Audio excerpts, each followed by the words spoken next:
أعوذ بالله من الشيطان الرجيم. بسم الله الرحمن الرحيم. الحمد لله رب العالمين الرحمن الرحيم مالك يوم الدين إياك نعبد وإياك نستعين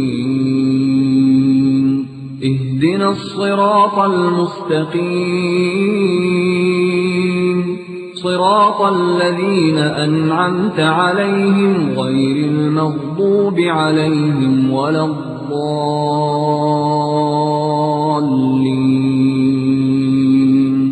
بسم الله الرحمن الرحيم ألف لام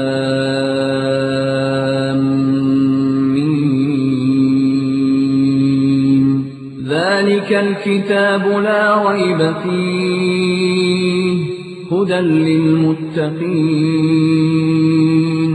الذين يؤمنون بالغيب ويقيمون الصلاة ومما رزقناهم ينفقون.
نحمده ونصلي على رسوله الكريم.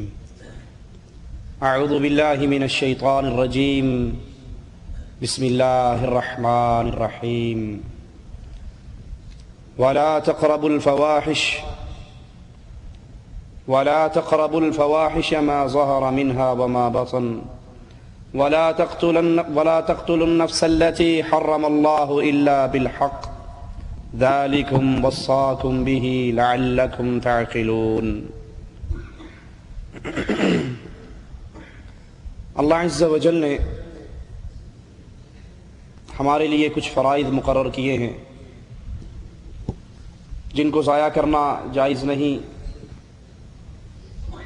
کچھ حدود مقرر کی ہیں جن سے تجاوز کرنا اہل ایمان کو لائق نہیں، کچھ واجبات، کچھ چیزیں حرام کی ہیں، ان اللہ کی حرام کردہ کو اپنے لیے حلال سمجھنا جائز نہیں۔ رسول اللہ صلی اللہ علیہ وسلم فرماتے ہیں کہ اللہ تعالیٰ نے اپنی کتاب میں جس کو حرام کہا وہ حرام ہے، جس کو حلال کہا وہ حلال ہے، اور جس کے بارے میں مالک نے سکوت فرمایا اس میں عافیت ہے۔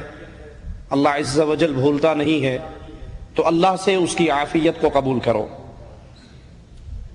مالک عز و جل ارشاد فرماتا ہے تلک حدود اللہ فلا تقربوها، یہ اللہ کی حدیں ہیں، ان حدود کے قریب نہ آؤ، یعنی ان کو نہ توڑو، اللہ کے حکموں کی نافرمانی نہ کرو۔ جن چیزوں کو مالک عز و جل نے حرام قرار دے دیا اس کا ارتکاب نہ کرو، اور اگر اس سے باز نہیں آتے تو پھر اس پر وعید کیا ہے؟ ارشاد باری تعالی ہے وَمَن يَعْصِ اللَّهَ وَرَسُولَهُ، جو اللہ اور اس کے رسول کی معصیت کرتا ہے، نافرمانی کرتا ہے، وَيَتَعَدَّ حُدُودَهُ، اس کی حدود کو توڑتا ہے، پھلانگتا ہے، يُدْخِلْهُ نَارًا، ایسے مجرم کو اللہ عز و جل جہنم کے اندر ڈالیں گے، آگ کے اندر ڈالیں گے، خالداً فیہا، جو ہمیشہ اس آگ کے اندر رہے گا، وَلَهُ عَذَابٌ مُّهِينٌ، اور اس کے لیے رسوا کر دینے والا، ذلیل کر دینے والا عذاب ہے۔ صحیح مسلم میں ہے، رسول اللہ صلی اللہ علیہ وسلم فرماتے ہیں ما نہیتکم عنہ فاجتنبوہ، جن کاموں سے میں نے تمہیں منع کیا ہے ان سے رک جاؤ، وما امرتکم بہ، اور جن چیزوں کا میں نے تمہیں حکم دیا ہے فافعلوا منہ ما استطعتم، میرے جتنے حکم ہیں اپنی استطاعت کے مطابق ان حکموں کو بجا لاؤ، اور جن چیزوں سے میں نے تمہیں منع کر دیا ہے اس سے رک جاؤ۔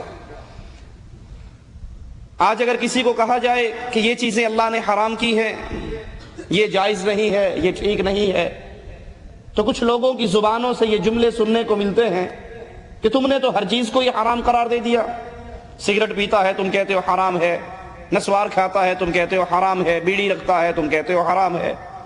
اللہ بڑا غفور رحیم ہے، یہ عام جملہ ہے۔ بجائے اپنے گناہوں پر توبہ تائب ہونے کے، بجائے اپنے گناہوں کو دیکھ کر اللہ کا ڈر پیدا کرنے کے، جواب کیا ملتا ہے کہ اللہ بڑا غفور رحیم ہے، اللہ بڑا رحمان الرحیم ہے، اللہ بڑا معاف کرنے والا ہے۔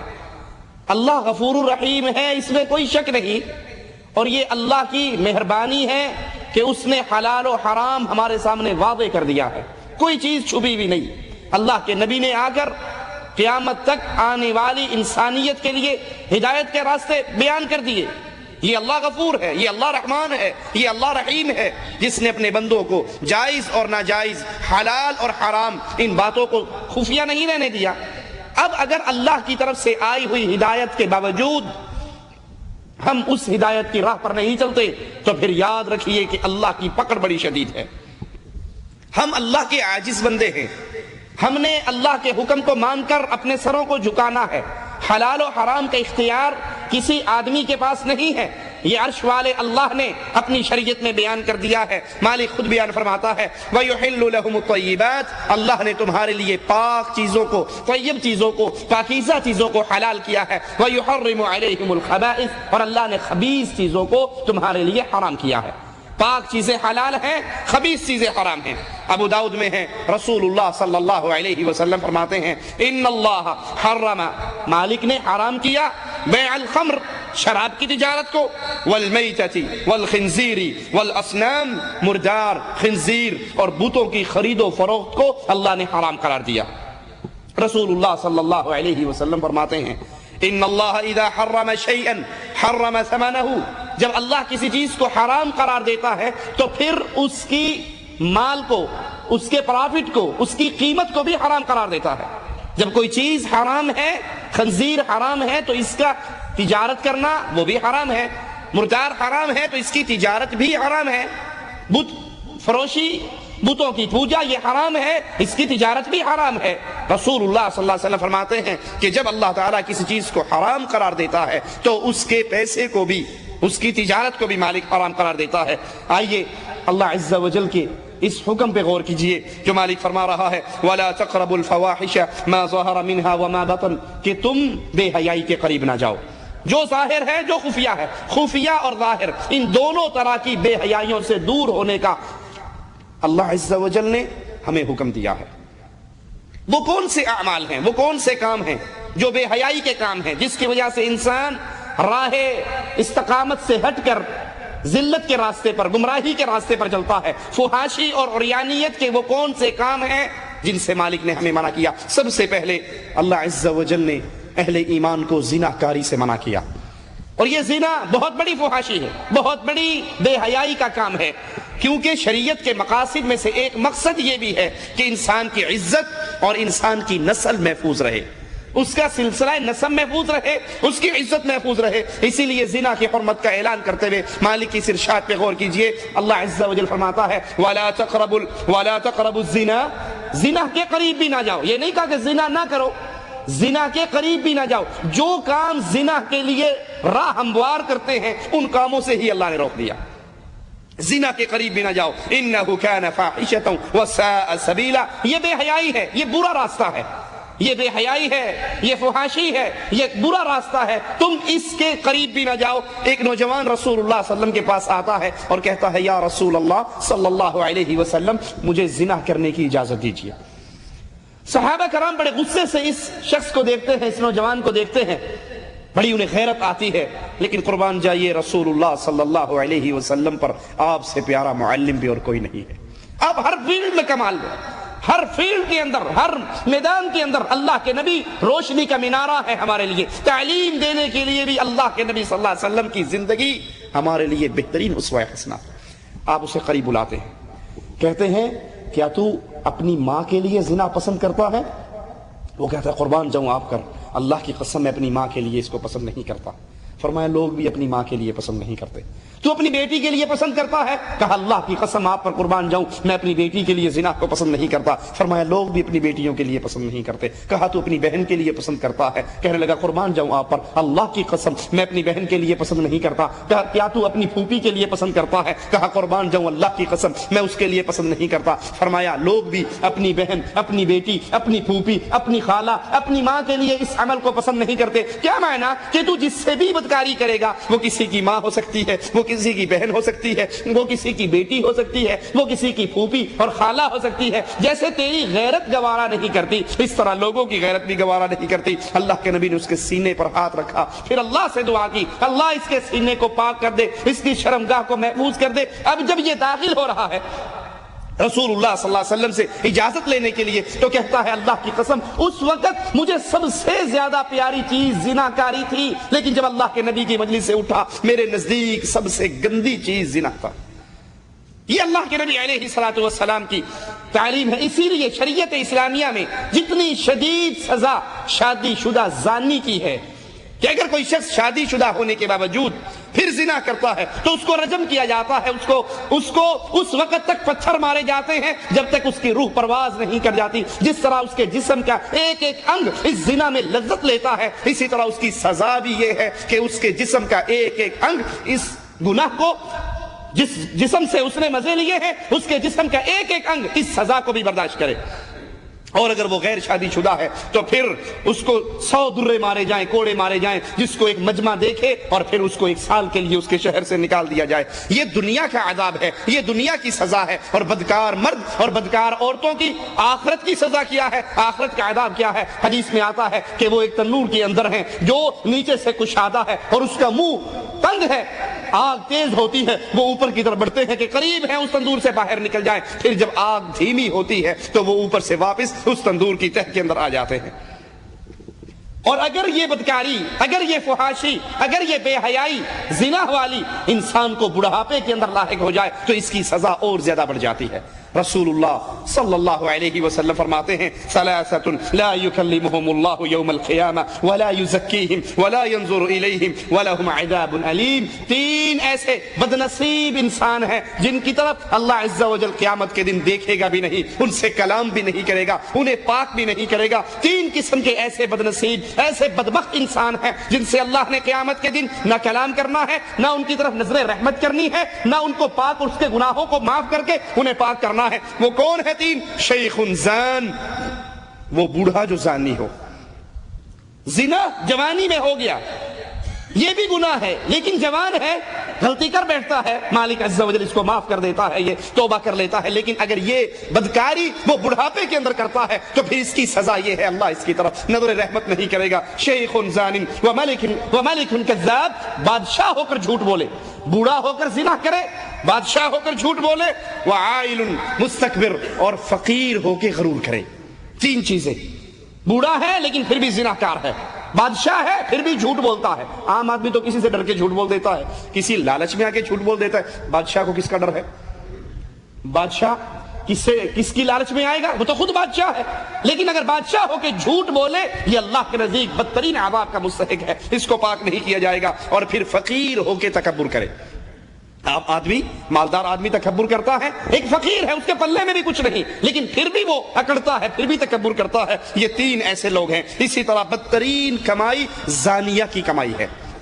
بدترین کمائی زانیہ کی کمائی ہے جو اپنی شرمگاہ سے کماتی ہے. اور آدھی رات کے وقت حدیث کے مطابق جب آسمان کے دروازے کھل جاتے ہیں یہ بدکار عورت جو اپنی شرمگاہ کی کمائی کھاتی ہے، یہ زانیہ اس وقت بھی دعا کی قبولیت سے محروم رہتی ہے. جس وقت عام اعلان ہوتا ہے کوئی مانگنے والا مانگ لے، کوئی سوال کرنے والا سوال کر لے، کوئی بیماری سے شفا مانگتا ہے وہ مانگ لے، تو تمہارا اللہ آسمان دنیا پہ نزول کر چکا ہے جیسے اس کی شان کو لائق ہے. اتنا بڑا اعلان. لیکن یہ بدکار عورت اس وقت بھی دعا کی قبولیت سے محروم رہتی ہے۔ زنا سے بچانے کے لیے مالک عز و جل نے پردے کے احکامات نازل فرمائے، پردے کو فرض قرار دیا، عورت کو گھر کے اندر چار دیواری میں رہنے کا حکم دیا، مجبوری کے علاوہ گھر سے باہر نہ نکلے۔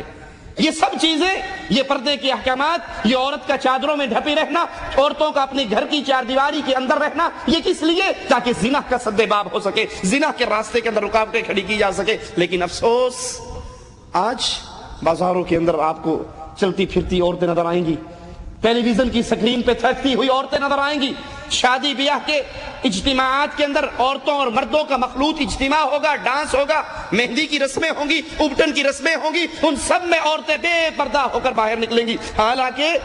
حالانکہ یہ پردہ زنا کے راستے میں ایک بہت بڑی رکاوٹ ہے۔ اسی زنا سے بچنے کے لیے اسلام نگاہوں کو نیچی رکھنے کا حکم دیتا ہے۔ اللہ سے دعا ہے اللہ سب سے پہلے کہنے والے اور پھر ہر سننے والے کو کی توفیق عطا فرمائے۔ یہ آنکھیں جھکانے کا حکم، یہ آنکھیں پست رکھنے کا حکم ہی اس لیے ہے کیونکہ جب آنکھیں آتی ہیں، جب آنکھیں چار ہوتی تھی ہیں تو اسی آنکھوں کے ذریعے شیطان اپنا وار کرتا ہے، کسی کا چہرہ دل میں سماتا ہے، پھر انسان اس کے عشق میں مبتلا ہوتا ہے، پھر برائی کے راستے پہ چلتا ہے۔ سب سے پہلے برائی کا دروازہ انہی آنکھوں کی وجہ سے کھلتا ہے۔ اس لیے اسلام کا حکم ہے کہ اپنی آنکھوں کو نیچا رکھیے۔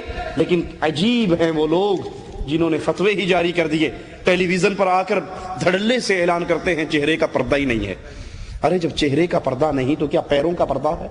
اسی چہرے سے تو ٹکراؤ ہوتا ہے، یہی آنکھیں تو ملتی ہیں، یہی سے تو مسکراہٹوں کا تبادلہ ہوتا ہے، یہی سے تو بے حیائی اور بدمعاشی کے راستے کھلتے ہیں۔ اسلام کا حکم کیا ہے کہ آپ اپنی نگاہوں کو نیچی رکھیں، نہ کہ اسی لیے اللہ کے نبی نے حضرت علی سے کہا اگر پہلی تیری نظر پڑ جائے تو اپنی نظر کو دوبارہ جھکا لو، اگر دوبارہ نظر ڈالو گے تو یہ اس کا تم سے حساب لیا جائے گا۔ اچانک نظر پڑ جائے تو آنکھیں پھیر لو، اگر چہرے کا پردہ ہی نہیں ہے تو آنکھیں نیچے رکھنے کا کیا مطلب؟ اسلام نے غیر محرم عورت کے ساتھ تنہائی کے اندر بیٹھنے کو منع کیا ہے تاکہ زنا کے راستے، بے حیائی کے راستے، بدمعاشی اور بدکاری کے راستے بند ہو جائے۔ کوئی مرد بھی، کوئی اہل ایمان کسی غیر عورت کے ساتھ، غیر عورت سے مراد جس سے اس کا نکاح ہو سکے، نامحرم عورت جس سے بھی اس کا نکاح ہو سکے، اس کے ساتھ خلوت جائز نہیں، تنہائی جائز نہیں۔ اللہ کا نبی، اللہ کا دین، اللہ کی شریعت اہل ایمان کو منع کر رہی ہے تنہائی میں کسی کے ساتھ نہ بیٹھو۔ لیکن ہم کیا کہتے ہیں؟ جی مولوی صاحب آپ تو ویسے ہی سختی کرتے ہیں، بھابھی تو ماں جیسی ہوتی ہے نا، بھابھی ماں ورگی ہوندی، بھابھی کو کیڑی شیدا پردہ ہے؟ بھابھی سے کوئی پردہ نہیں۔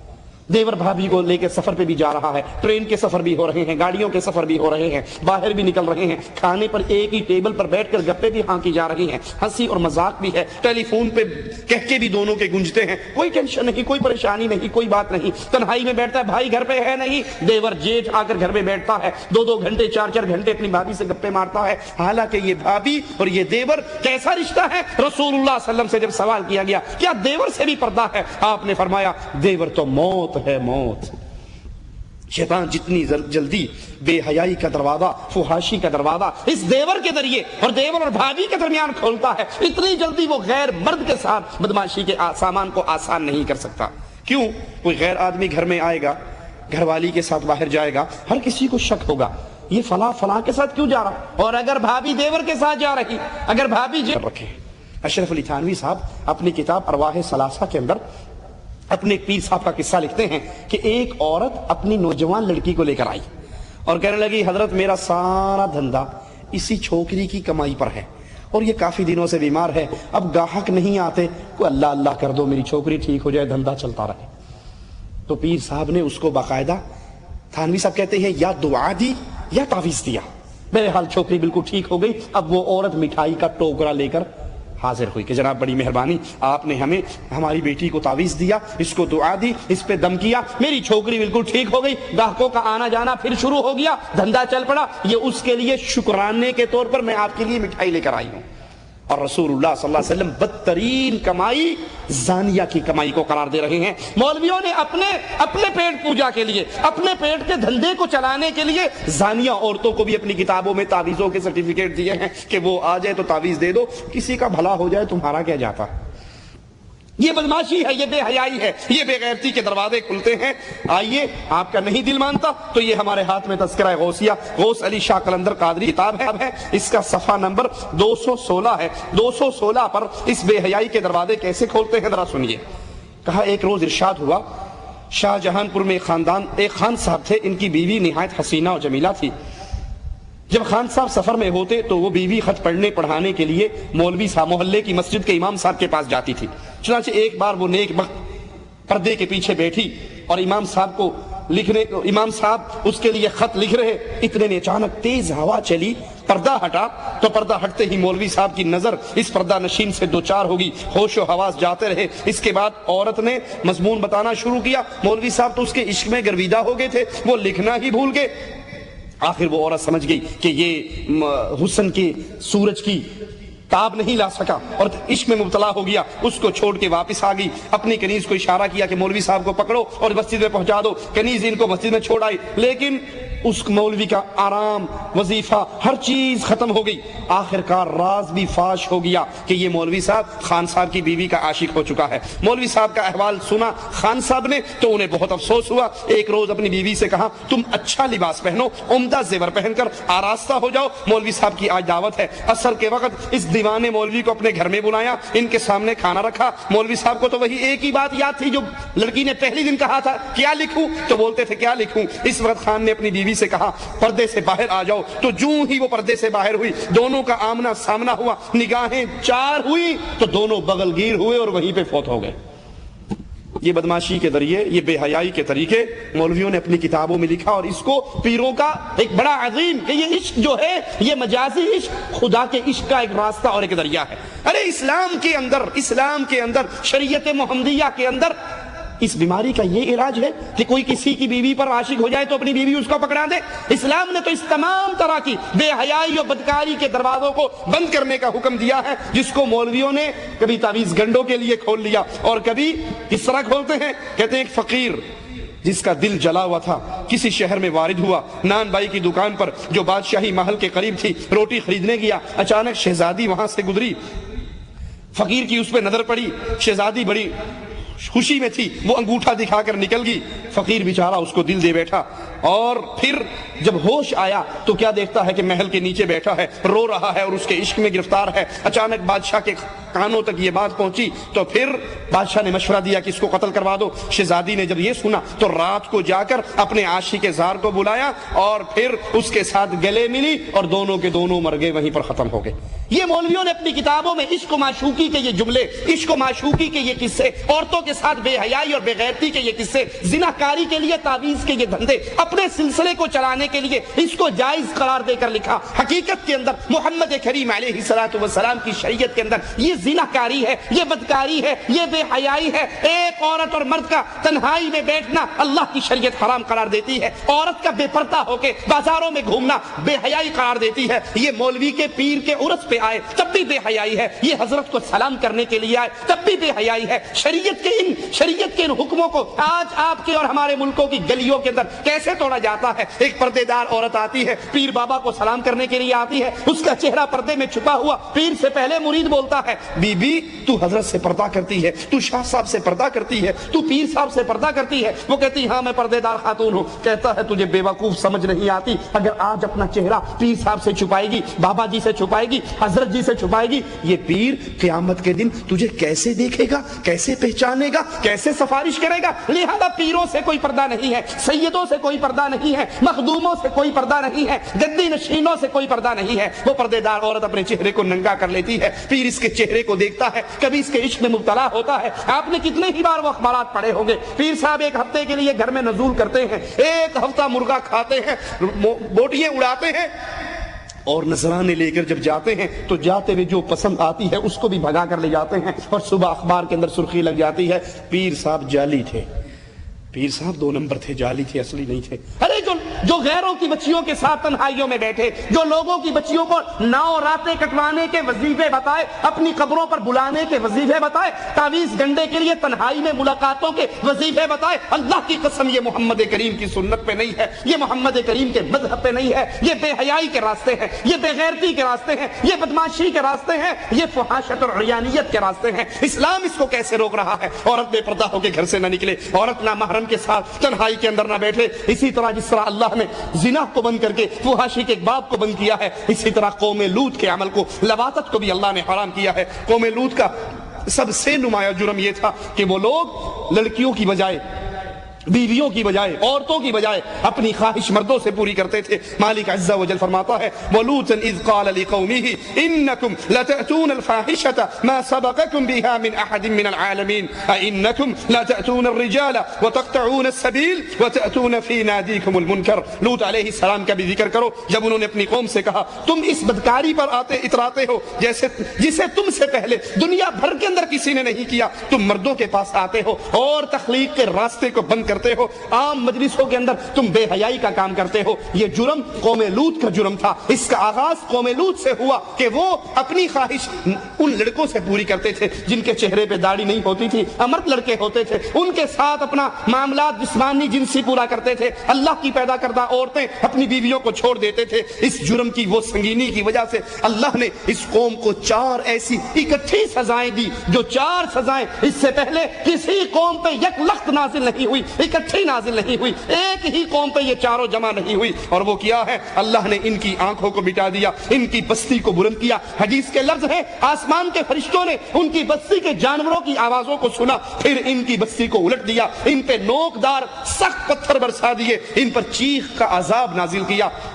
وہ قوم جو بے حیائی کے اس راستے پہ چلی، جس نے عورتوں کو چھوڑ کر اپنی خواہشات کو مردوں میں پورا کرنا چاہا۔ شریعت اسلامیہ کے اندر بھی اس جرم کی سزا کیا ہے کہ فاعل اور مفعول، لوطی عمل کرنے والا، فاعل اور مفعول، ان دونوں کو اسلام کے اندر قتل کرنے کا حکم ہے جب وہ دونوں اپنی رضامندی کے ساتھ یہ جرم کر رہے ہوں۔ ابن عباس سے روایت ہے رسول اللہ صلی اللہ علیہ وسلم نے فرمایا من وجدتموہ یعمل عمل قوم لوط فاقتلوا الفاعل والمفعول به۔ مسند احمد کے اندر یہ روایت ہے جب تم کسی کو دیکھو وہ قوم لوط کا عمل کر رہا ہو تو فاعل اور مفعول ان دونوں کو قتل کر ڈالو۔ مگر افسوس آج یہ بے غیرتی، آج یہ بے حیائی، آج یہ خباثت، اس کو بھی قانونی شکل دی جا رہی ہے۔ ہم جنس پرستی کے یورپ کے اندر قانون منظور ہو رہے ہیں، جس گناہ کی وجہ سے اس بستی والوں کو اٹھایا گیا، ان کو پلٹا گیا، ان پہ پتھر برسائے گئے، ان کی آنکھوں کو ختم کر دیا گیا، چیخ کا عذاب ان پہ نازل ہوا۔ آج باقاعدہ قانونی طور پہ گائے میرج کو قانون بنا کر ان کو جائز قرار دیا جا رہا، مرد کی مرد سے شادی، عورت کی عورت، ہم جنس پرستی ایک آزادی ہے، حق ہے اس کو جو بھی استعمال کرنا چاہے۔ اللہ کی شریعت میں یہ حرام کاری ہے، اللہ کی شریعت میں یہ بدماشی ہے، یہ بے حیائی ہے۔ اور اس وقت اس دنیا میں بیماریوں کا جو عذاب اللہ کی طرف سے کبھی ایڈز کی شکل میں، کبھی کسی اور بیماری کی شکل میں نازل ہو رہا، وہ اللہ کی اسی شریعت کے ساتھ مقابلہ کرنے کی وجہ سے نازل ہوا۔ یہاں یہ دھندا، یہ لڑکوں کے ساتھ بدکاری کا دھندا، یہ بھی صوفیاء کے ہاں، پیر پرستوں کے ہاں عشق مشوقی کے بڑی بڑی کہانیاں اس کے اندر بھی چھپی ہیں۔ یہ اسی کتاب کے اندر تذکرہ غوثیہ کے اندر بھی ایک پیر کا قصہ ہے کہ وہ ایک لڑکے پہ عاشق ہو گیا، اور حضرت حکیم الامت اشرف علی تھانوی کی کتاب ارواح ثلاثہ کے اندر بھی ان کے پیروں کے یہ قصے ہیں کہ وہ کبھی کسی لڑکے پہ عاشق ہوئے، کبھی کسی لڑکے پہ عاشق ہوئے۔ یہ وہ عمل جس کو آج عشق مجازی کہا جائے، ہم جنس پرستی کہا جائے، اسلام کے اندر یہ بدترین عمل ہے، یہ بے حیائی ہے، یہ فحاشی ہے، یہ بے غیرتی ہے، اس کے فاعل اور مفعول کو قتل کرنے کا حکم ہے۔ اسی طرح جن چیزوں سے شریعت منع کرتی ہے، اسلام منع کرتا ہے، جو بے حیائی کے دروازے کھولتی ہے، جو فحاشی کے دروازے کھولتی ہے، کہ کسی شرعی عذر کے بغیر بیوی کو اگر خامن اپنے بستر پہ بلاتا ہے تو خامن جب بیوی کو بلائے، بیوی کے لیے جائز نہیں ہے شرعی عذر کے بغیر وہ اپنے خامن کی بات کو نہ مانے اور اس کی خواہش کو پورا کرنے کے لیے بستر پہ نہ آئے۔ ابو ہریرہ سے روایت ہے رسول اللہ صلی اللہ علیہ وسلم نے فرمایا اذا دعا الرجل، جب آدمی پکارے امرأتہ اپنی بیوی کو الى فراشہ اپنے بستر کے اوپر، فابت فبات غضبان، وہ انکار کر دے، خامن ناراضگی کی حالت میں رات گزارے، لعنتها الملائکۃ حتی تصبح، تو اللہ کے فرشتے ایسی بیوی پر لعنت برساتے ہیں یہاں تک کہ صبح ہو جائے۔ خامن اپنی بیوی کو بلاتا ہے اپنی خواہش پوری کرنے کے لیے، بیوی نہیں آتی، انکار کر دیتی ہے، اگر اس کے انکار کی شرعی وجہ نہیں ہے وہ منسز کے اندر نہیں ہے، شریعت اس کو اجازت نہیں دیتی، وہ پھر بھی نہیں آتی، تو پھر اللہ کے فرشتے صبح ہونے تک ایسی عورت پہ لعنت برساتے ہیں۔ ہمارے ہاں اللہ رحم فرمائے میاں اور بیوی کا اختلاف ہو جائے، جھگڑا ہو جائے، تو اکثر بیوییں خاوندوں کو سزا دینے کے لیے اس حق سے محروم رکھتی ہیں، خاوندوں کو سزا دینے کے لیے کہ ٹھیک ہے میری اس سے ناراضگی ہے، اب یہ بلا رہا ہے، اس کی سزا یہ ہے، اس کو اپنے قریب نہ آنے دو۔ آپ اپنی ذہن میں اس کو سزا دے رہی ہو، اور آپ کتنی بڑی سزا اپنے اوپر لے رہی ہو کہ اللہ کے فرشتے لعنت برساتے ہیں، ساری رات اللہ کے فرشتے لعنت برساتے ہیں یہاں تک کہ صبح ہو جائے۔ رسول اللہ صلی اللہ علیہ وسلم کا فرمان ہے جب شوہر اپنی بیوی کو بستر کی طرف دعوت دے تو بیوی کو چاہیے وہ فوراً دعوت قبول کر لے، اگرچہ وہ اونٹ کے کجاوے کے اوپر ہی کیوں نہ بیٹھی ہو، وہ سفر کے لیے تیار ہے، اونٹ کے اوپر سواری کر رہی ہے، اگر خامد اس کو بلاتا ہے تو اس حال کے اندر بھی وہ اپنی اس کام کو چھوڑ کر آئے اور خامد کا حق ادا کرے۔ عورت کا اپنے شوہر سے بغیر کسی شرعی سبب کے طلاق مانگنا یہ بھی بے حیائی کا دروازہ کھولتا ہے۔ عورت کا خامد کے بستر پہ نہ آنا بے حیائی کا دروازہ کیسے کھولتا ہے کہ وہ کسی اور کی طرف متوجہ ہو سکتا ہے، وہ حرام کاری کی طرف جا سکتا ہے، وہ کسی اور کے اندر ملوث ہو سکتا ہے جب وہ بلائے اور بیوی نہ آئے، یہ اسلام اس کو اجازت نہیں دیتا۔ اسی طرح عورت بغیر سبب کے، بغیر شرعی سبب کے اپنے خامد سے بات بات پہ طلاق مانگے تو یہ اسلام کے اندر جائز نہیں ہے۔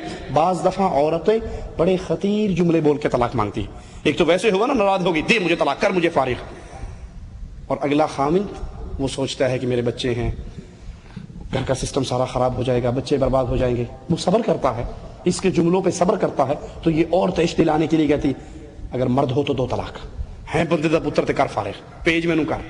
اب یہ اس کے جذبات کو آگ لگا رہی ہے۔ رسول اللہ صلی اللہ علیہ وسلم فرماتے ہیں، مسند احمد کی روایت ہے، جو عورت بغیر شرعی سبب کے اپنے خاوند سے طلاق مانگے اس پر جنت کی خوشبو حرام ہو جاتی ہے۔ یہ عام روٹین کے کام ہیں، یہ عام روٹین کی باتیں ہیں۔ گھروں کے اندر ہوئی لڑائی اور طلاق کے سلسلے شروع ہو گئے، دے طلاق، کر فارغ، بھیج مجھے، ہے مرد تو کر فارغ، تیرے اندر طاقت ہے تو کر فارغ، انسان کا بچہ ہے تو کر فارغ۔ اب وہ اس کو تیش دلا رہی ہے، اس کے جذبات کو آگ لگا رہی ہے۔ رسول اللہ صلی اللہ علیہ وسلم فرماتے ہیں کہ ایسی عورت جنت کی خوشبو نہیں پائے گی۔ ہاں شرعی عذر ہو تو پھر خاوند سے طلاق لی جائے۔ شرعی عذر کیا ہے؟ شرعی عذر یہ نہیں ہے کہ آج آپ نے لسٹ بنا کر دی، 10 چیزیں بازار سے منگوائی، 5 آ گئی، 5 نہیں آئی، غصہ آیا اور طلاق کی ڈیمانڈ کر دی۔ شرعی عذر یہ ہے کہ اگر خاوند نماز نہیں پڑھتا، خاوند نماز نہیں پڑھتا، بیوی نماز پڑھتی ہے، بیوی مسلمان ہے، خاوند مسلمان نہیں ہے، اس کافر کے نکاح میں رہنا بیوی کے لیے جائز۔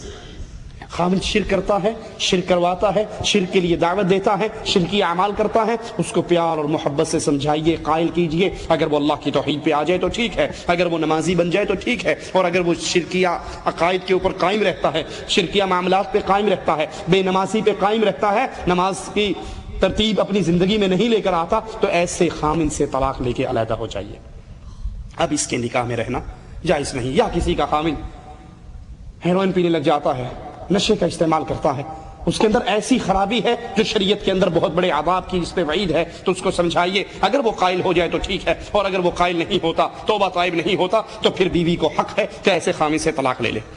اسی طرح شریعت اسلامیہ حیض کے دوران، مینسز کے دوران بیوی سے جمع کرنے کو منع قرار دیتی ہے، یا اس کی دوبر کے اندر جمع کرنے کو منع کرتی ہے۔ رسول اللہ صلی اللہ علیہ وسلم نے فرمایا، ترمذی میں روایت ہے، من اتی حائضا، جو اپنی بیوی سے جمع کرے اس کیفیت میں کہ بیوی حائضہ ہو، مینسز کے ایام میں ہو، یا پھر اس کے اپنی بیوی کے ساتھ جمع کرے فی دبوریہا، اس کی دوبر کے اندر، اس کی پشت کے اندر، او اتی کاہنا، یا کسی کاہن کے پاس آئے، مینسز میں بیوی سے جمع کریں یا اس کی دوبر کے اندر جمع کریں یا کسی کاہن نجومی کے پاس جائیں، فقد کفر بما انزل علی محمد صلی اللہ علیہ وسلم، تو اس کا گناہ کیسا ہے کہ جو اپنی بیوی کے ساتھ مینسز کے دوران جمع کرتا ہے، یا اس کے ساتھ پشت میں جمع کرتا ہے، یا پھر کسی کاہن سے آ کر اپنے کوئی معاملات ہاتھ دکھاتا ہے، لائنیں دکھاتا ہے، اس سے کچھ سوال کرتا ہے، تو پھر ایسے بندے کی سزا یہ ہے کہ اس نے محمد علیہ السلام پر نازل شدہ شریعت کا انکار کر دیا۔ یہ چھوٹا جرم نہیں ہے، یہ بہت بڑا جرم ہے۔ اللہ عز و جل سے دعا ہے اللہ ہمیں شریعت کے مطابق زندگی گزارنے کی توفیق عطا فرمائے۔ مسند احمد میں ہے، رسول اللہ صلی اللہ علیہ وسلم نے فرمایا، ملعون من اتی امرأة فی دبورها، ملعون ہے وہ بندہ، اس پر اللہ کی لعنت ہے، لعنتی ہے وہ انسان جو اپنی بیوی کی پشت میں آ کر، دوبر میں آ کر جمع کرتا۔ اسی طرح غیر محرم عورت کے ساتھ خلوت نشینی سے اسلام نے منع کیا۔ شیطان عورت مرد کو اسی راستے سے فتنے کے اندر ڈالتا ہے اور حرام کام کرواتا ہے، اور وہ اس کام میں بڑا حریص ہے۔ قرآن حکیم ہمیں خبردار کرتا ہے، یا ایھا الذین آمنوا لا تتبعوا خطوات الشیطان ومن یتبع خطوات الشیطان فانہ یأمر بالفحشاء والمنکر۔ اے لوگو، شیطان کے نقش قدم پر نہ چلو، شیطان کی باتیں نہ مانو، شیطان کی پیروی نہ کرو۔ کیوں؟ شیطان بے حیائی اور برائی کا حکم دیتا ہے۔ شیطان آدم کے بیٹے کے اندر، آدم کے بیٹے کے جسم کے اندر اس طرح چلتا ہے جس طرح خون چلتا ہے، اور شیطان کے بے حیائی میں ڈالنے والے راستوں میں سے ایک راستہ اجنبی عورت کے ساتھ خلوت اختیار کرنا ہے، جس کو اسلام منع کر رہا ہے۔ زنا کے اس راستے کو، بے حیائی اور بدکاری کے اس راستے کو اسلام اس کے درمیان میں رکاوٹیں کھڑی کرتا ہے۔ رسول اللہ صلی اللہ علیہ وسلم فرماتے ہیں، لا يخلون رجل بامرأة الا كان ثالثهما الشیطان۔ جو بندہ کسی عورت کے ساتھ خلوت اختیار کرتا ہے، تنہائی میں جا کر اس سے ملتا ہے، دو عورت، مرد اور عورت دو اکٹھے ہوتے ہیں، تو ان کا تیسرا کون ہے؟ شیطان۔ ان دونوں کے درمیان آگ لگانے کے لیے شیطان وہاں پر خود پہنچ جاتا ہے۔ عبداللہ ابن عمر سے روایت ہے، رسول اللہ صلی اللہ علیہ وسلم نے فرمایا، آج کے بعد کوئی شخص کسی ایسی عورت کے پاس نہ آئے جس کا شوہر گھر میں نہ ہو، الا یہ کہ اس کے ساتھ ایک یا دو آدمی ہوں۔ عورت کے لیے قطعاً جائز نہیں، وہ گاڑی کے اندر، وہ کمرے کے اندر، کسی جگہ پر، یا کپڑے والی دکان کے اندر وہ کسی غیر محرم آدمی کے ساتھ تنہائی میں بیٹھے۔ ہمارے ہاں اس کی کتنی شکلیں عام ہو چکی ہیں۔ کس طرح عورت گھر سے نکلتی ہے شاپنگ کرنے کے لیے، ایک تو وہ اپنے گھر سے نکلی تنہائی میں، شیطان اس کے پیچھے چل پڑا۔ اب اس نے چادر کی بھی ہے، منہ چھپایا ہوا ہے، جو ہی کپڑے والے کی دکان میں داخل ہوتی ہے، دکاندار اس کے ایک تار کے اوپر پردہ لٹکا ہوا پردہ کھینچ دیتا ہے، یہ عورت پردے کے پیچھے ہے، دکاندار ادھر سے جا کے پیچھے بیٹھ جاتا ہے، وہ اپنے چہرے کو ننگا کر لیتی ہے، اور یہ وہاں بیٹھ کے اپنے سوٹ خریدنے کے لیے ڈیلنگ کرتی ہے۔ یہ کتنے کا ہے؟ 500 کا۔ پہلے تو میں 400 کا لے گئی تھی، اب کیوں 500 کا ہے؟ اجی مہنگائی ہو گئی، وہ ڈیلنگ کر رہی ہے، مسکراہٹیں آپس میں تبدیل ہو رہی ہیں، باتیں ہو رہی ہیں، اور کرتے کراتے وہ 400 کا جو سوٹ ہے وہ 350 پونے 400 کا لے آتی ہے، اور لا کے اپنے خامند کے منہ پہ مارتی ہے، پچھلی باری تو 500 کا لے آئے سی، ویک میں 450 کا لے آئی ہیں، 125 روپیہ بچایا تیرا۔ لیکن بغیرتی کے اس کیفیت کو نہیں سمجھتی کہ اس 125 روپے کے پیچھے تو نے اپنا چہرہ ایک غیر مرد کو دکھایا ہے، تو تنہائی کے اندر اس کے ساتھ بیٹھی ہے، تو نے اس کے ساتھ لوچ کے اندر گفتگو کی ہے، نرم زبان میں گفتگو کی ہے۔ اس بغیرتی میں اگر سارا مال بھی ختم ہو جائے تب بھی یہ بغیرتی اس سے بہت بڑی ہے۔ عورت کا تنہائی کے اندر غیر مرد کے ساتھ بیٹھنا یہ فیشن ہے، ہمارے گھروں کا فیشن بن چکا ہے۔ اللہ ہمارے گھروں کو شیطانی حملوں سے بچائے۔ جوان لڑکی میٹرک میں ہے، ایف اے میں ہے، بی اے میں ہے، اس کا ٹیوٹر باہر سے چل کر آتا ہے اور اس لڑکی کو گھر میں آ کر انگلش کی ٹیوشن، فزکس کی، کیمسٹری کی بیٹھ کے پڑھاتا ہے۔ جس کمرے میں وہ ٹیوٹر اور وہ جوان بچی بیٹھی ہے، ماں باپ باہر لکھ دیتے ہیں اندر جانا منع ہے، ڈسٹرب نہ کرو۔ اس کے بہن بھائی پوچھیں ماما کیوں؟ آپ کی بہن پڑھ رہی ہے، اس کا قیمتی وقت ہے، 2000 روپے لے کر ٹیوٹر گھر میں آ کر پڑھا کر جاتا ہے، ان کو ڈسٹرب نہ کرو۔ اب یہ ٹیوٹر ٹیچر بن کے گھر میں آتا ہے اور داماد بن کے گھر سے نکل جاتا ہے۔ یہ تنہائی کے اندر جوان لڑکا، جوان لڑکی آپ کے زیر سایہ اکٹھے ہو رہے ہیں، آپ جاتے ہوئے اس خبیث بغیرت دیوس کو پیسے بھی دیتے ہو کہ ٹھیک ہے تو نے تنہائی میں ہماری بیٹی کے ساتھ گپ شپ کی ہے، 2-2.5 گھنٹے تو نے ہمارے لیے خرچ کیا ہے، تو یہ لو اس کے پیسے اور آپ جاؤ۔ تنہائی کے اندر انگلش پڑھانے کے لیے یا کیمسٹری پڑھانے کے لیے آپ نے اپنی بیٹی اور اس کے ٹیوٹر کو، اس کے ٹیچر کو، جوان لڑکے اور لڑکی کو ایک کمرہ دے کر دروازے کو لاک کر دیا ہے، کوئی ان کو تنگ نہ کرے۔ رسول اللہ صلی اللہ علیہ وسلم فرماتے ہیں جہاں غیر مرد اور غیر عورت اکٹھی ہوتی ہیں ان کا تیسرا شیطان ہوتا ہے۔ بغیرتی کی کیفیت اس سے بہت زیادہ بڑھ گئی ہے۔ یہ تو ایک لڑکی ہے جو اپنے ٹیچر کے ساتھ کچھ پڑھنے کے لیے بیٹھی ہے اور وہاں پہ جو بے حیائی و بدکاری کے دروازے کھلتے ہیں سو کھلتے ہیں۔ شادی ہوتی ہے، لڑکی پوری دلہن بنی ہوئی، زیور میں سجی ہوئی، بہترین لباس اپنے خامند کے لیے، شادی کا لباس سرخ جوڑا پہنا ہوا، اور ابھی اس کا چہرہ خامند نے نہیں دیکھا، اس کا چہرہ ابھی خامند نے نہیں دیکھا۔ خامند سے پہلے اس بنی بنائی دلہن، سجی سجائی دلہن کو اگر کون دیکھتا ہے؟ مووی میکر دیکھتا ہے یا نہیں دیکھتا؟ خامند نے نہیں دیکھا۔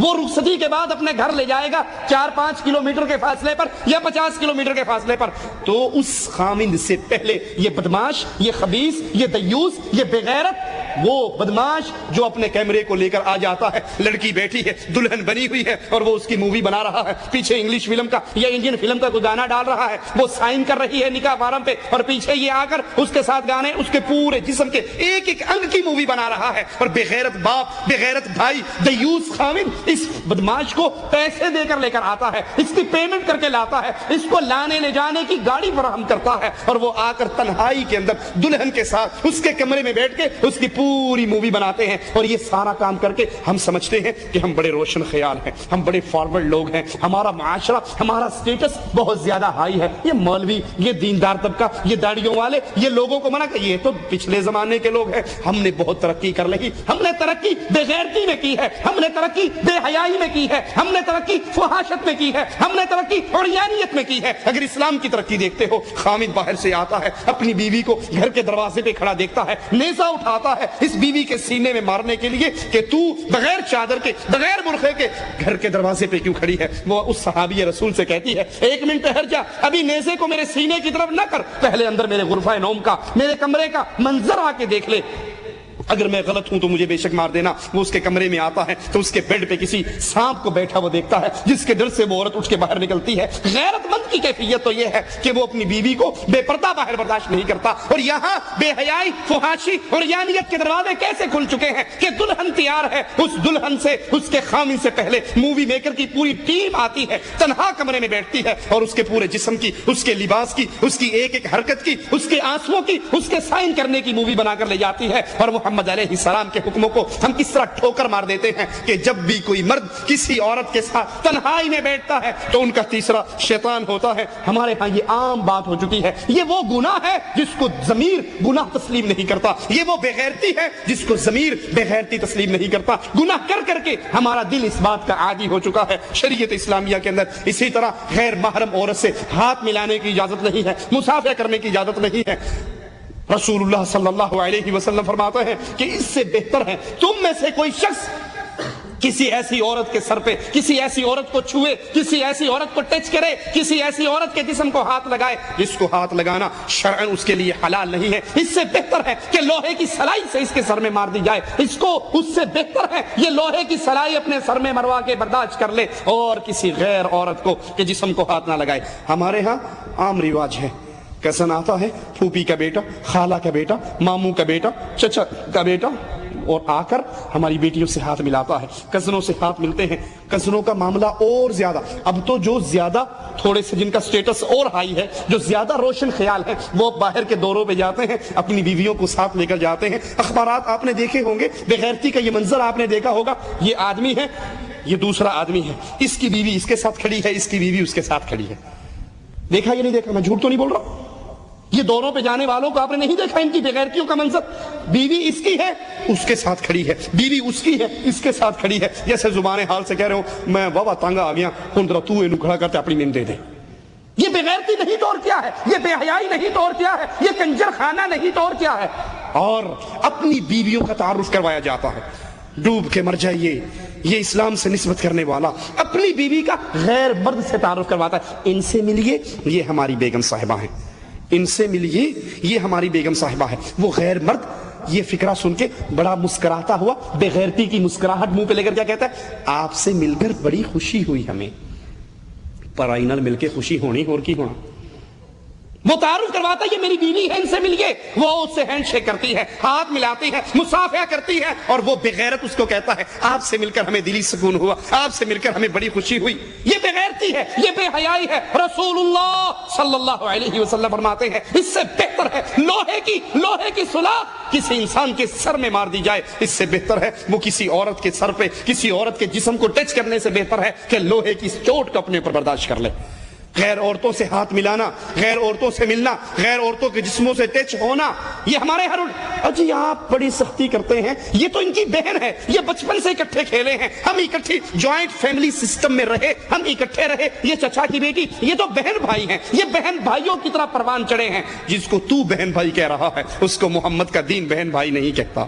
جس کو تو ان کے بچپن کا ساتھی کہتا ہے، اسلام بلوغت کے بعد ان کے رشتوں کو آپ اس کے اندر نامحرم رشتے قرار دیتا ہے تم اس کو بھائی کہتے رہو، بہن کہتے رہو۔ اسلام بہن بھائی اسی کو کہتا ہے جو ایک ماں ایک باپ کا جایا ہے، یا رضاعت کے رشتے ہیں یا خون کے رشتے ہیں۔ کزن، پھوپھی کی بیٹی، خالہ کی بیٹی، یا آپ اس کو 1000 دفعہ بہن کہو، یہ بہن نہیں ہے، یہ آپ کے لیے نامحرم رشتہ ہے۔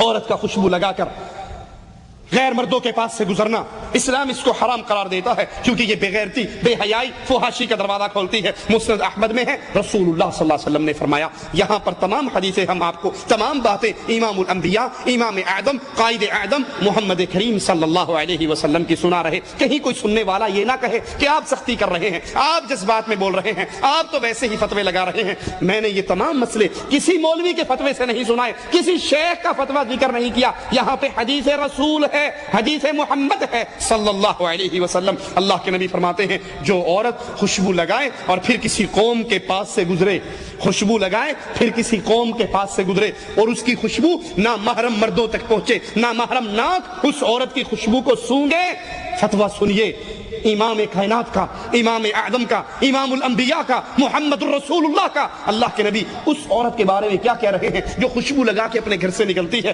غیر مرد عورتوں، غیر مردوں کے پاس سے گزرتی ہے، اس کی خوشبو ان غیر مردوں کے ناکوں میں پہنچتی ہے۔ اللہ کے نبی فرماتے ہیں فَهِيَ زَانِيَةٌ زَانِيَةٌ زانیہ، یہ بدکار ہے، بدکار ہے، بدکار ہے۔ اپنی بیویوں کو تیار کروا کے شاپنگ کے لیے پانڈا مارکیٹ میں بھیجنے والوں، اتوار بازاروں میں بھیجنے والوں، ان کو شادی ہال میں فنکشن اٹینڈ کرنے کے لیے بھیجنے والوں، اور یہ بودی دلیل دینے والوں کہ مولانا ہماری بیوی ٹھیک ہے، ہماری بیوی پارٹی اٹینڈ کرنے کے لیے شادی ہال میں جاتی ہے لیکن وہ پرفیوم نہیں لگاتی، کیا وہ میک اپ کر کے نہیں جاتی، کیا فیس پاؤڈر اس کے چہرے پہ نہیں لگا ہوتا، آئی لائنر، لپ لائنر، آئی شیڈ، یہ تمام چیزیں وہ استعمال نہیں کرتی، اور کیا ان تمام چیزوں میں خوشبو نہیں ہے؟ خوشبو کا تو میدان ہے، باڈی پرفیوم الگ ہے، ہیئر پرفیوم الگ ہے، ایٹم جتنے ہیں میک اپ کے سارے خوشبوؤں میں بھرے ہوئے ہیں۔ اور تیری بیوی ہے، تو نمازی ہے، تو حاجی ہے، تو جہادی ہے، تو مجاہد ہے، تو داڑھی والا ہے، تو نیک ہے، تو صدقہ خیرات کرنے والا ہے، لیکن بیوی تیری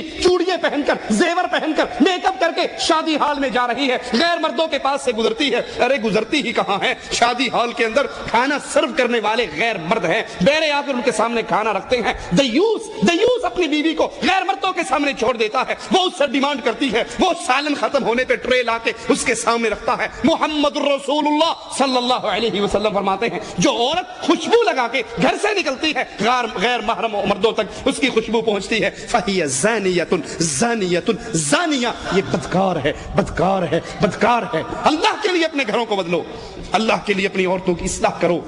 عورت کو خوشبو لگانا جائز ہے اپنے خامد کے لیے، وہ اپنے خامد کے لیے بنے، اس کا سارا زیور، اس کا سارا میک اپ، اس کے سارے بہترین کپڑے، اس کے بہترین لباس، اس سب چیزوں کا حقدار صرف اس کا خامد ہے۔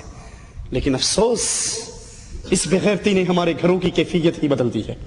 خامد کے لیے جب عورت گھر میں ہو، یہ بیچارہ تھکا ہارا ٹوٹا بھجا ہوا گھر آتا ہے، وہی وہ لہسن کی بو، چٹنی کی بو، ادرک کی بو، پیاز کی بو کچن کے اسی گندے مندے کپڑوں میں اس کے پاس آ جاتی ہے، جس کے لیے سب کچھ کرنا ہے۔ اور اگر یہ بیوی سے کہے آج آپ کی ڈنر پارٹی ہے فلاں فیملی کے گھر، اور یہ اطلاع اس کو آدھا گھنٹہ پہلے دے دے، وہ تیار ہوگی یا اس سے لڑائی کرے گی؟ آدھے گھنٹے میں کیسے تیاری کر سکتی ہوں؟ آپ بھی کمال کرتے ہیں، مجھے کم از کم 1.5 گھنٹہ پہلے تو بتایا ہوتا، میں نے تیار ہونا ہے، میں نے کپڑوں کے ساتھ میچنگ جیولری پہننی ہے، سوٹ کی میچنگ کی میں نے شوز پہننے ہیں، میں نے فلاں تیاری، اب آدھے گھنٹے میں کیا کروں؟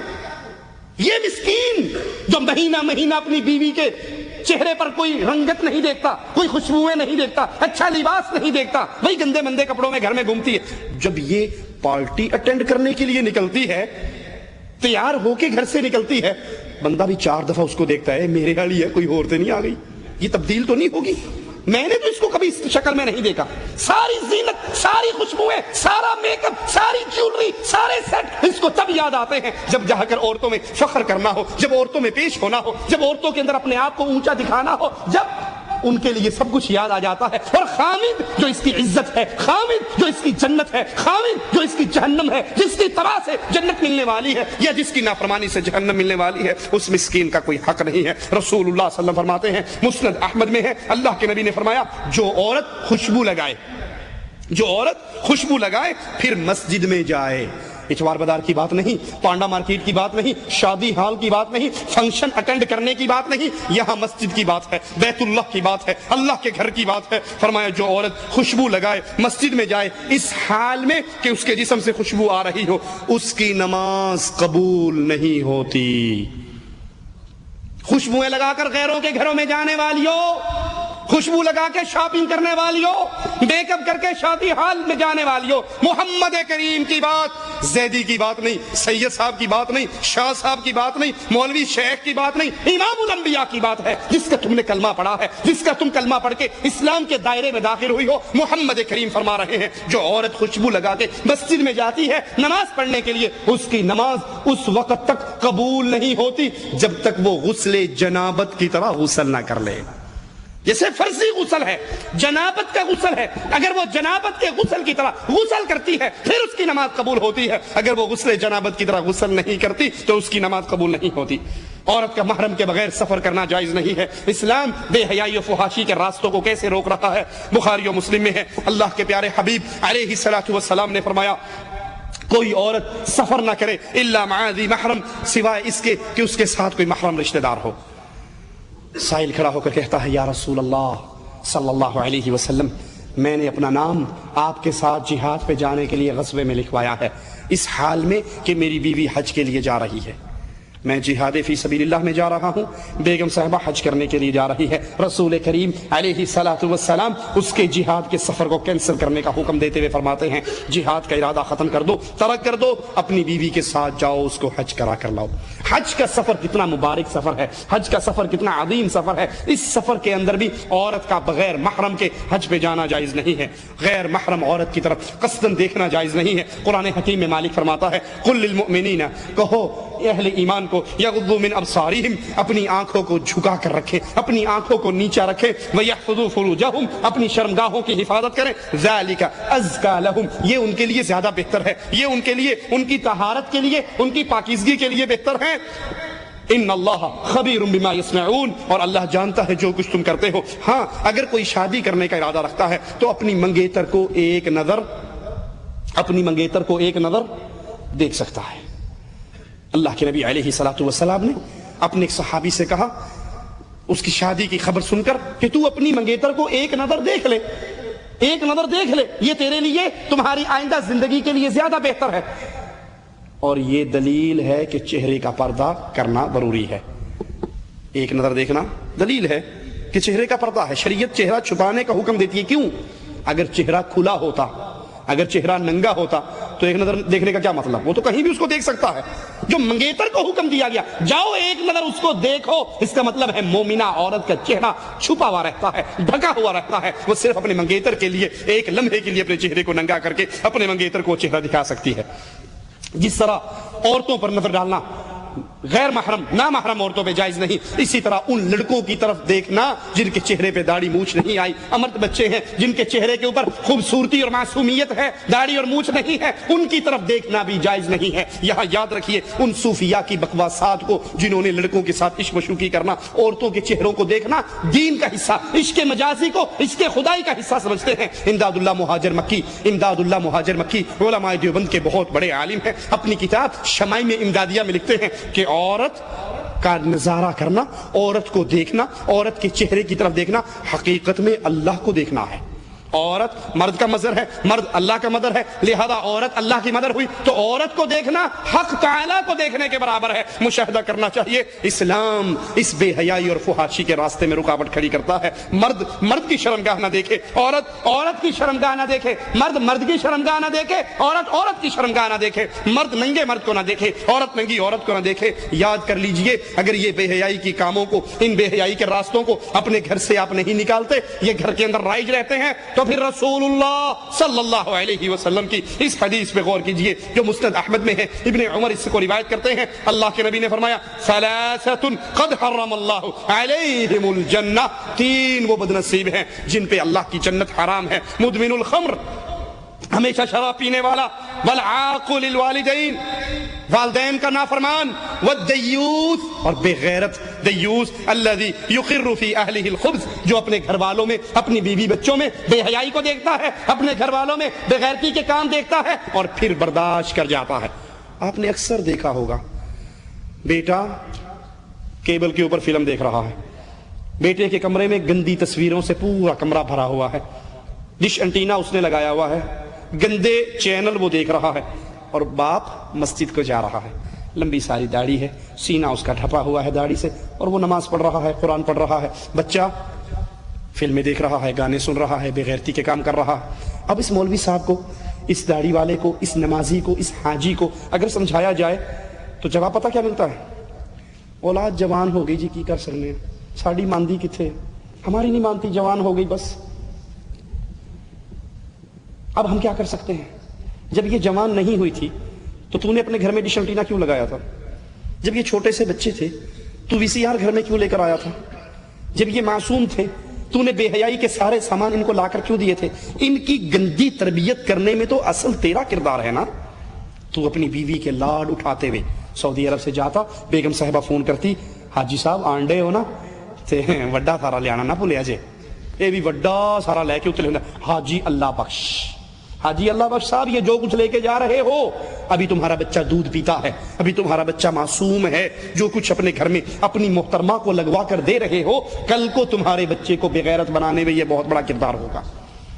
اور یہاں پہ ایک اور بات بھی سمجھا دوں، کچھ لوگ دینی کیسٹیں، دینی سی ڈی اپنے گھروں میں لے جانے کے لیے، دکھانے کے لیے، ٹیلی ویژن لے کر جاتے ہیں، سی ڈی پلیئر لے کر جاتے ہیں ان کو دکھانے کے لیے۔ اس شرط پہ آپ لے جا سکتے ہو، اس شرط پہ آپ لے جا سکتے ہو کہ جب چھٹی کاٹ کے آپ آؤ تو اس سی ڈی پلیئر کو، اس ٹیلی ویژن کو کسی محفوظ ٹھکانے پہ لگا کر آؤ، یا کسی ایسے ذمہ دار کو اس کی چابی دے کر آؤ جو آپ کے بیوی بچوں کو صرف دین کی سیڑھیاں، اسلام کی باتیں بتانے کے لیے۔ آپ تو وہاں دین کی سیڑھیوں کے لیے لے کر گئے، خود یہاں آگے پیچھے بدماش بازار سے جو مرضی لا کر دیکھتا رہے تو ثواب دارین کس کے کھاتے میں جائے گا؟ اس کی سیکورٹی کیجئے، اس کا کنٹرول کیجئے، یا دکھا کر اس کو پھر واپس لائیے۔ یہ چیزیں جس کے جو اپنے گھر میں یہ سب کچھ دیکھے اور پھر اس کو نہ روکے، یہ کہہ دے جی اولاد جوان ہوگی ہم کچھ کر نہیں سکتے۔ اچھا اس کو ایک اور مثال سے سمجھتے ہیں۔ آپ گھر میں آئے، بیٹے نے جوتی اٹھائی آپ کے سر میں ماری، دوسری جوتی اٹھائی ماں کے سر میں ماری، اب ماں باپ دونوں سر نیچے کر کے یہ کہیں گے نا جی جوان ہو گئے مار لیا تو کیا کر سکتے ہیں، کوئی بات نہیں، یہی کہو گے؟ یا اس گھر کو چھوڑ دو گے؟ باپ کو مارا ہے، ماں کو مارا ہے، ماں کی چٹیا پھاڑی ہے، اس چھت کے نیچے یہ رہے گا یا میں رہوں گا؟ یہی کرتے ہیں نہیں کرتے؟ آپ کی بے عزتی کی جائے، آپ کی بیوی کی بے عزتی کی جائے، آپ کی ساری غیرت جاگ جاتی ہے، اور جب اللہ کے حکموں پر چھریے چلے تو پھر ہم بے غیرت بن جاتے ہیں۔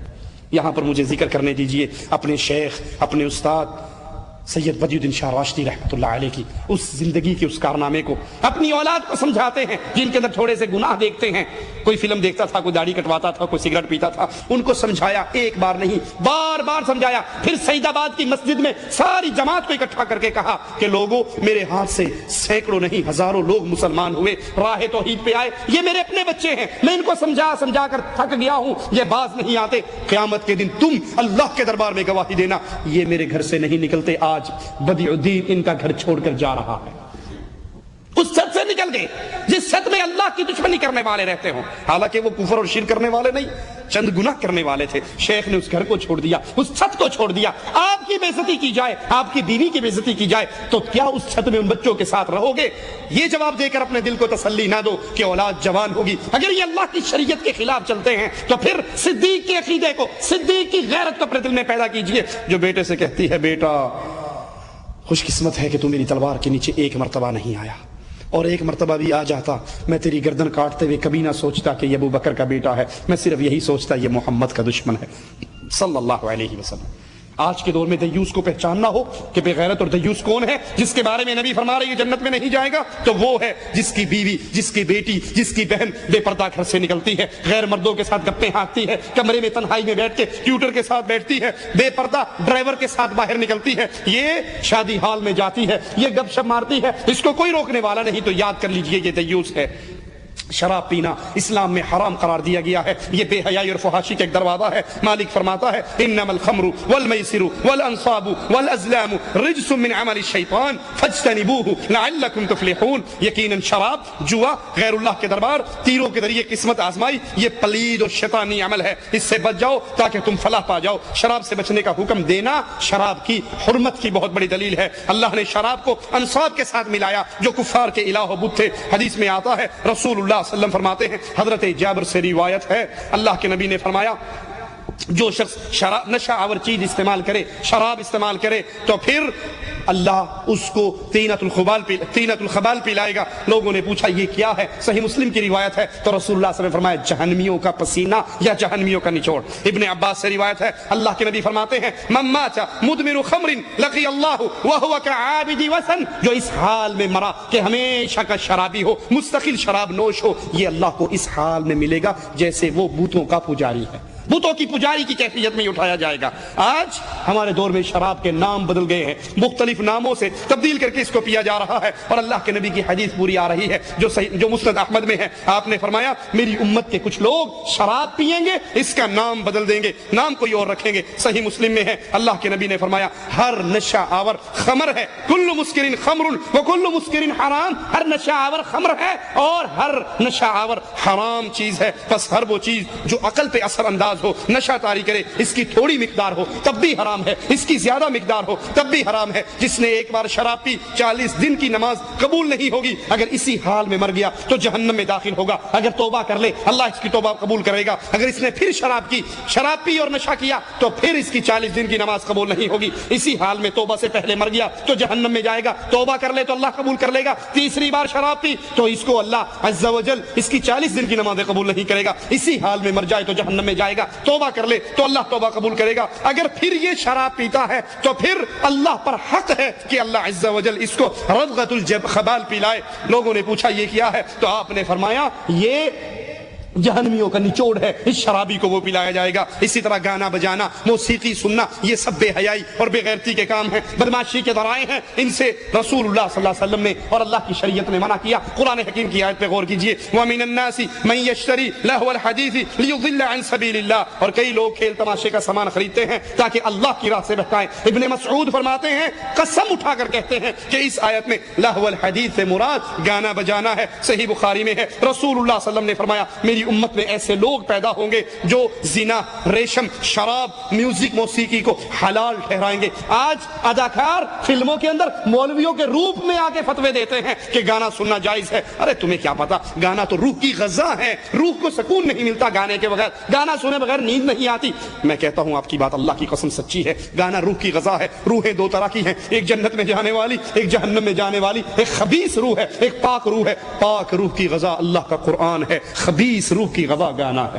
گانا روح کی غذا ہے، لیکن وہ روح جو خبیث ہے، وہ روح جو نفاق کے اندر مبتلا ہو چکی ہے، مومن کی روح اللہ کے قرآن کو سن کے راضی ہوتی ہے۔ ترمذی میں ہے، رسول اللہ صلی اللہ علیہ وسلم نے فرمایا، حضرت انس سے روایت ہے، اس امت میں زمین میں دھسنے، پتھر برسنے، شکلیں بگڑنے کا عذاب ہوگا، اور یہ اس وقت ہوگا جب شراب پی جائے گی، ناچنے گانے والی عورتیں رکھی جائیں گی، موسیقی اور میوزک بجایا جائے گا۔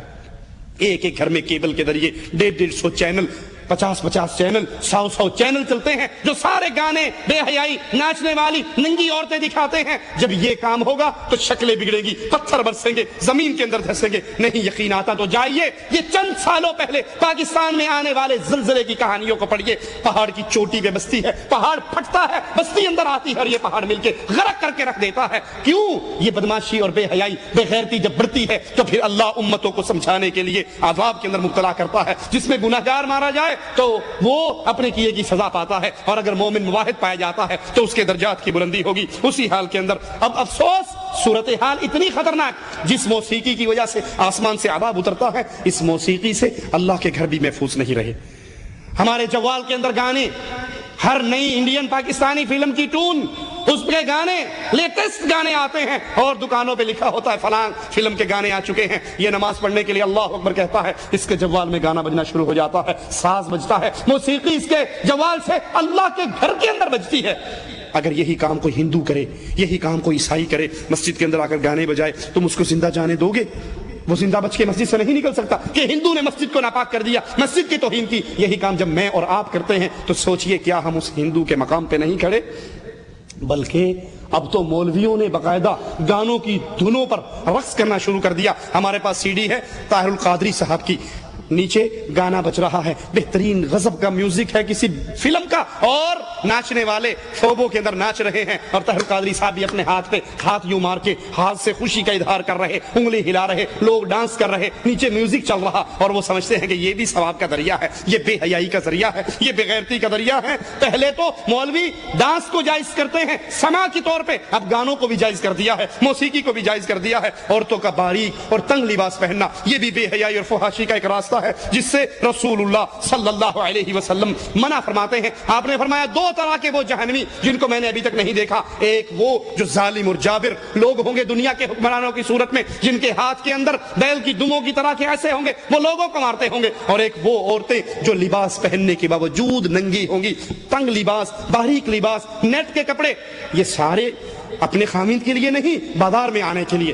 لون کا سوٹ ہے، کاٹن کا سوٹ ہے، اور اتنا ٹائٹ چوڑی دار پجامہ پہن کے لڑکی باہر نکل رہی جس کو دیکھ کے دور سے لگتا ہے یہ سڑک پہ کسی نے 11 لکھ دی ہیں، بالکل ایسے جیسے ٹانگ کے ساتھ رکھ کر سلائی چلائی ہوئی ہے، مشین چلائی ہوئی ہے۔ اس کو پہننے کے لیے بھی 2 بندے چاہیے، اتارنے کے لیے بھی 2 بندے چاہیے، اتنا ٹائٹ پجامہ، وہ بھی لون کا، وہ بھی کاٹن کا، وہ بھی نیٹ کا، جس سے جسم نظر آتا ہے۔ رسول اللہ کی حدیث سنیے، آپ نے فرمایا یہ عورتیں کون سی ہیں جن کو میں نے ابھی تک نہیں دیکھا، وہ کپڑے پہننے کے باوجود ننگی ہوں گی، اپنی طرف مائل کرنے والی، مائل ہونے والی، ان کے سر ایسے ہوں گے جیسی لمبی گردن والی اونٹنیوں کی، ایک طرف ڈھکی ہوئی ایک طرف مائل ہوئی کوہانے ہوتی ہیں۔ وہ عورتیں جنت میں داخل نہ ہوں گی، جنت کی خوشبو نہ پائیں گی، حالانکہ جنت کی خوشبو اتنے فاصلے سے آئے گی۔ افسوس گھروں میں لگے ہوئے ڈش انٹینے نے، گھروں میں لگے ہوئے انٹرنیٹ نے، گھروں میں گندی سیڈیوں نے، فلمی اداکاراؤں کی تصویروں نے ہماری بچیوں کو برباد کر کے رکھ دیا۔ وہ بچیاں جن کے لیے آئیڈیل کبھی فاطمہ ہوا کرتی تھی، کبھی عائشہ ہوا کرتی تھی، کبھی خدیجہ ہوا کرتی تھی، آج ان کے لیے آئیڈیل